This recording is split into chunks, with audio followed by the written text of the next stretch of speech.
from a leadership perspective, I think that we overcomplicate leadership.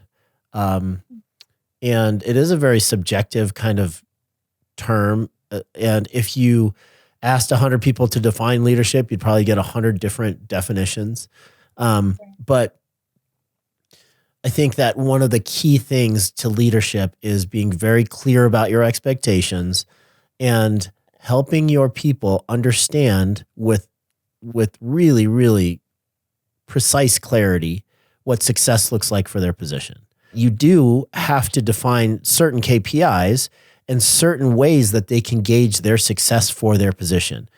And, a lot of times it's like, okay, so for your position, we want to make sure that you keep the budget under this number for dental supplies and lab supplies for variable expenses. We want to make sure that we get X number of 5-star reviews. We want to make sure that we have a certain percentage of case acceptance.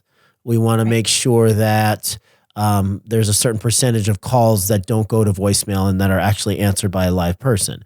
And then there's also lots of different things that we could do now with, voice over internet, where we can record every phone call and we can audit those phone calls and we can coach people as far as that goes. So all of those things don't have anything to do necessarily direct line with production and collections, but there's lots of different ways that you can actually gauge performance, and they can watch their performance without looking at the production collection numbers. And you can still utilize tangentially those types of KPIs to increase your top line and bottom line without them seeing.